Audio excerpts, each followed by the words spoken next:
बिस्मिल्लाहिर्रहमानिर्रहीम। Class 12 chemistry chapter number 10 है हमारा, एल्काइल हैलाइड्स का चैप्टर है। और इसमें हमारा आज लेक्चर है प्रिपरेशन ऑफ अल्कोहल्स में थर्ड लेक्चर है, जिसमें हम अल्कोहल्स को फास्फोरस हैलाइड्स के साथ ट्रीट करवा के एल्काइल हैलाइड्स की प्रिपरेशन करेंगे। पहले मेथड में मैंने इथेनॉल लिया है और इथेनॉल के साथ मैंने फास्फोरस ट्राई हैलाइड, जो कि मेरा फास्फोरस ट्राई क्लोराइड है, मैंने इसको लेके इथेनॉल के साथ ट्रीट करके एल्काइल हैलाइड प्रिपेयर किया है। साथ में हमारा बाय प्रोडक्ट जो बनेगा वो फास्फोरस एसिड बनेगा। अच्छा, इस रिएक्शन को पहली बात तो ये कि हीट की ज़रूरत लाजमी है, ठीक है। और दूसरी बात ये है कि इस रिएक्शन में हम 3 मोल्स ऑफ अल्कोहल्स लेंगे, ठीक है। 1 मोल ऑफ अल्कोहल हम नहीं लेते, हम 3 मोल्स ऑफ अल्कोहल्स इसमें लेंगे। थोड़ा सा अगर हम सिंपलेस्ट मैकेनिज्म अगर चेक करें तो होता क्या है, बेसिकली मेरे पास है CH3CH2OH। चूँकि मैं 3 मोल्स ऑफ अल्कोहल्स ले रहा हूँ, इसलिए मैं यहाँ पे 3 मॉलिक्यूल्स इथेनॉल के लिख लेता हूँ ताकि हमारे पास समझने में थोड़ी सी आसानी हो, ठीक है। और थर्ड मेरे पास एक और इथेनॉल होगा which will be CH3CH2 and OH। अब मेरे पास है ये 3 इथेनॉल मॉलिक्यूल हैं, ठीक है। अब 3 इथेनॉल मॉलिक्यूल के साथ अगर हम एक फास्फोरस ट्राई क्लोराइड अगर रिएक्ट करवाएंगे तो होता क्या है, बेसिकली मैं फास्फोरस ट्राई क्लोराइड का एक रैंडम स्ट्रक्चर यहाँ पे ड्रा कर लेता हूँ। फास्फोरस के साथ 3 क्लोरीन लगे हुए हैं। होता क्या है कि ये जो OH ग्रुप है और ये Cl ग्रुप है, ये आप for the sake of simplicity ऐसा समझे कि ये पोजीशन एक्सचेंज कर देते हैं, ठीक है। OH लग जाता है फास्फोरस के साथ और क्लोरीन लग जाएगा OH की जगह पे। Same is the case for this one. यहाँ पे क्या हो जाएगा, यहाँ पे ये मैं थर्ड वन के साथ इसको सब्सटीट्यूट कर देता हूँ, ठीक है। मैं डिटेल मैकेनिज्म में नहीं जा रहा। अच्छा, इसके बाद जो मेरे पास है ये जो तीसरा मॉलिक्यूल ऑफ इथेनॉल है, ये हो जाएगा थर्ड क्लोरीन के साथ सब्सटीट्यूट हो जाएगा, ठीक है। यहाँ से 3 हैलोजेंस निकलेंगे फास्फोरस ट्राई हैलाइड में से, और 3 मॉलिक्यूल्स ऑफ इथेनॉल के 3 OH ग्रुप 3 क्लोरीन की जगह पे यहाँ पे लग जाएंगे, ठीक है। हमारा जो है यहाँ पे रिजल्टेंट कंपाउंड क्या हो सकता है उसकी तरफ अगर हम चलें तो रिजल्टेंट कंपाउंड हमारे पास ऐसा बनेगा CH3 CH2 एंड Cl। साथ हमारे पास क्या चीज़ बनेगा P, और 3 क्लोरीन यहाँ पे सब्स्टिट्यूट हो गए किसके साथ, 3 OH ग्रुप के साथ। ये हमारे पास ये समथिंग लाइक दिस हमारे पास ये कंपाउंड बनेगा। इसको अगर मैं मोलेकुलर फार्मूले में लिख लूँ तो ये मेरे पास होगा H3PO3 मेरे पास बन जाएगा। चूँकि मैंने यहाँ पे 3 मॉलिक्यूल्स ऑफ अल्कोहल्स लिए थे, इसलिए मेरे पास 3 हैलोजन अल्केन्स भी यहाँ पे बनेंगे, ठीक है। ये सिंपलेस्ट एक मैकेनिज्म है, डिटेल मैकेनिज्म की हमें ज़रूरत नहीं है, ठीक है जी।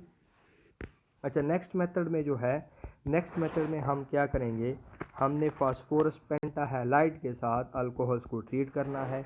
देखते हैं उसमें क्या बनता है। सपोज़ करें मैं यहाँ पे ले लेता हूँ, यही इथेनॉल मैं ले रहा हूँ, CH3CH2OH इथेनॉल प्लस PCl5 है मेरा। इसमें क्या चीज़ बनेगा, इसमें मेरा जो प्रोडक्ट बनेगा, एक मेरा एल्काइल हैलाइड प्रिपेयर होगा CH3CH2Cl।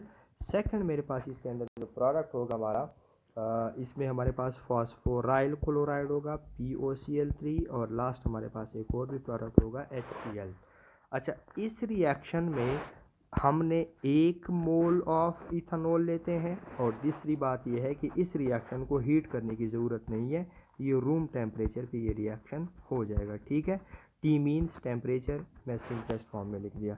हल्का सा मैकेनिज्म अगर हम इसका भी चेक करें तो क्या होगा, यहाँ पे हमारे पास इथेनॉल है CH3CH2OH, और साथ अगर मैं PCl5 का रैंडम सा एक स्ट्रक्चर बनाऊँ तो मेरे पास ये 5 क्लोरीन मॉलिक्यूल यहाँ पे लगे हुए हैं।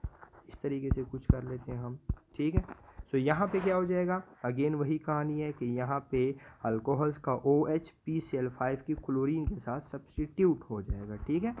तो जब सब्सटीट्यूशन यहाँ पे हो जाएगी तो हमारे पास रिजल्टेंट कंपाउंड क्या बन सकते हैं, मेरे पास यहाँ पे एल्काइल हैलाइड तो प्रिपेयर हो जाएगा, CH3CH2Cl हो जाएगा, लेकिन साथ में मेरे पास ये जो है यहाँ पे फास्फोरस के साथ अब OH आ गया, एक क्लोरीन की जगह पे 4 क्लोरीन एज इट इज़ इसके साथ लगे हुए हैं, ठीक है। ये 4 क्लोरीन आ गए। अब ये चूंकि एक अनस्टेबल कंपाउंड है, इसकी हम बात कर रहे हैं, ये एक अनस्टेबल कंपाउंड है। अब ये स्टेबल कैसे बनेगा? इसमें ऐसा होगा कि यहाँ पे जो हमारे पास ऑक्सीजन और हाइड्रोजन है, इसका बॉन्ड ब्रेक होके हाइड्रोजन पॉजिटिव में निकलेगा, ऑक्सीजन नेगेटिव बनेगा। इसके साथ हमारे पास ये जो क्लोरीन है, ये बॉन्डेड इलेक्ट्रॉन्स को पुल करने की कोशिश करके क्लोरीन नेगेटिव की फॉर्म में निकलेगा, फास्फोरस यहाँ पे पॉजिटिव बनेगा। सो ये हाइड्रोजन पॉजिटिव, ये क्लोरीन नेगेटिव आपस में मिलके क्या चीज़ बनाएंगे? ये आपस में HCl बना लेंगे, और साथ में ये जो ऑक्सीजन नेगेटिव फास्फोरस पॉजिटिव है, यहाँ पे एक डबल बॉन्ड बना लेंगे जो कि पाई बॉन्ड होगा। सो मेरे पास यहाँ से रिजल्टेंट कंपाउंड जो बनेगा, रिजल्टेंट कंपाउंड मेरे पास क्या बन सकता है? फास्फोरस। फास्फोरस के साथ आप डबल बॉन्ड पे ऑक्सीजन हो जाएगा, साथ में 3 क्लोरीन इसके साथ अटैच होंगे। सो इसका मेरे पास मोलेकुलर फार्मूला क्या होगा? POCl3। ठीक है। अच्छा, लास्ट मेथड हमारे पास है अल्कोहल्स की प्रिपरेशन का, इसी लेक्चर में हम डिस्कस कर लेते हैं, और वो हमारे पास बेसिकली है अल्काइल आयोडाइड्स की प्रिपरेशन के लिए। आई मीन टू से कि अगर आपने समटाइम्स अल्काइल आयोडाइड्स प्रिपेयर करने, सपोज करें आपने प्रिपेयर करना है क्या चीज़? आपने प्रिपेयर करना है आयोडो ईथेन, आपने प्रिपेयर करना है। ठीक है। अब एल्काइल हैलाइड्स में से तो कोई भी हैलोजन हो सकता है ना, लेकिन अगर आपने आयोडीन का अल्काइल हैलाइड प्रिपेयर करना है तो वो आप इन मेथड्स में से किसी एक से भी प्रिपेयर नहीं कर सकते। उसके लिए आपको क्या करना पड़ेगा? उसके लिए हमें सबसे पहले कोई और एल्काइल हैलाइड्स, वो हो सकता है कि आपके पास RCl भी हो सकता है, RBr भी हो सकता है। आई मीन टू से कि आयोडीन के एल्काइल हैलाइड के अलावा कोई और एल्काइल हैलाइड आप पहले प्रिपेयर करेंगे। जो मेथड हमने डिस्कस किए हैं, हमने क्या, अल्कोहल के साथ हमने HCl को ट्रीट करवाया है, अल्कोहल के साथ हमने SOCl2 को, अल्कोहल के साथ हमने PCl3 एंड PCl5 को ट्रीट करवा के हमने क्लोरो अल्कीन्स और ब्रोमो अल्कीन्स प्रिपेयर किए हैं। तो सबसे पहले हम इन मेथड के ज़रिए क्या काम करेंगे? इन मेथड के ज़रिए सबसे पहले हम ये प्रिपेयर करेंगे। ठीक है। क्लोरो अल्केन आप प्रिपेयर करें या ब्रोमो अल्केन प्रिपेयर करें, उसके बाद आपने क्या काम करना है? उसके बाद इसको हम आयनिक कंपाउंड ऑफ आयोडीन के साथ ट्रीट करवाएंगे। अब इसका रीज़न क्या है? इसका रीज़न ये है कि जितने भी मेथड्स हैं उसमें हमने ये देखा है कि हैलोजन क्या काम करता है बेसिकली?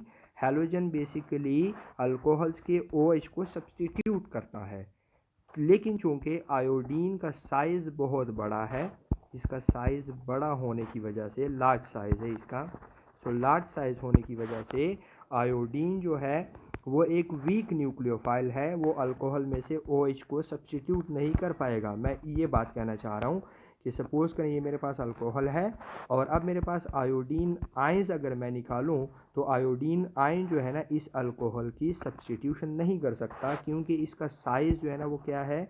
ये एक लार्ज साइज़ मॉलिक्यूल है। ठीक है। तो लार्ज साइज़ मॉलिक्यूल होने की वजह से ये क्या चीज़ है? एक वीक न्यूक्लियोफाइल होगा। सो आयोडो अल्केन्स प्रिपेयर करने का तरीका ये है कि आपने क्लोरो अल्केन्स और ब्रोमो अल्केन्स आप प्रिपेयर करें, फिर उसको आप क्या करवाएंगे? सोडियम आयोडाइड या पोटाशियम आयोडाइड के साथ हम ट्रीट करवा लेंगे, और उसके बाद हमारे पास आयोडो अल्केन्स प्रिपेयर हो सकते हैं। ठीक है। सपोज़ करें मेरे पास है CH3 CH2, साथ मेरे पास Cl है, इसको अगर मैं क्या कर लेता हूँ? सोडियम आयोडाइड के साथ ट्रीट करवाता हूँ, तो यहाँ पे क्या हो जाएगा? एक्सचेंज हो जाएगा। एक्सचेंज का मतलब ये होगा कि मेरे पास बनेगा CH3 CH2, यहाँ पे क्लोरीन की जगह पे I आ जाएगा, और दूसरी बात ये कि यहाँ पे सोडियम क्लोराइड बन जाएगा। यहाँ पे एक और भी कॉन्सेप्ट है हमारा कि क्लोरीन की चूँकि इलेक्ट्रोनेगेटिविटी आयोडीन से ज़्यादा है, इसलिए क्लोरीन क्या काम करेगा? वो भी आयोडीन को सब्स्टिट्यूट करने की कोशिश करेगा। ठीक है। वो क्यों? वो इसलिए क्योंकि क्लोरीन की इलेक्ट्रोनेगेटिविटी ज़्यादा है, साइज़ छोटा है, इस वजह से वो सोडियम के साथ आयोनिक बॉन्ड को ज़्यादा प्रेफर करेगा, क्योंकि क्लोरीन का यहाँ पे कार्बन के साथ कोवेलेंट बॉन्ड बना हुआ है। ठीक है। और यहाँ पे क्लोरीन का सोडियम के साथ कौन सा बॉन्ड बन सकता है? यहाँ पे इसका आयोनिक बॉन्ड बन सकता है। इसलिए क्लोरीन जो है यहाँ पे सोडियम आयोडाइड में से आयोडीन को सब्स्टिट्यूट करेगा, और आयोडीन को क्या करेगा? अल्काइल चेन के साथ अटैच करेगा। So this is the excellent method for the preparation of alkyl